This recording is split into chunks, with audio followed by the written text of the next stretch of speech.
Pass வேலை செஞ்சா உங்க கடையில தான் வேலை செய்வேன் வந்தேன். இப்போ ஒரு மூளையா இருந்து என்ன நாய் தமிழ் தேசியா அதே ப்ரோ இப்போ பார்த்தாலும் ப்ரோ இந்த மூளைக்கே ஒளிஞ்சிருக்கீங்க. அப்போ உங்க கடைக்கு வேலை எடுத்தா வந்து நீங்க வீடியோ பார்த்துட்டு இருக்கிறீங்க.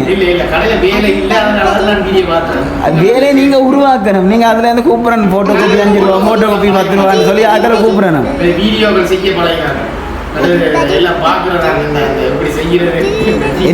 என்ன செய்யறேன் எப்ப பார்த்தாலும் அந்த மூளைக்கு இருக்கிறதே வேலையா. இங்க வாங்க ப்ரோ, இந்த வாங்க. இத்தனை கட்டை இருக்கேக்க ஸ்டுடியோ ரீம்பாரிஸ்ல நான் நிற்பான்னு சொல்லி ஏன் ப்ரோ முடி படுத்தீங்க? நிறைய பேர் வந்து நிறைய செலிபிரிட்டியாக்கின ஒரு ஸ்டுடியோ. நிறைய பேர் வந்து ஒரு செலிபிரிட்டியா இருக்கீங்கன்னா ஸ்டுடியோ ரீம்பாரி அப்படி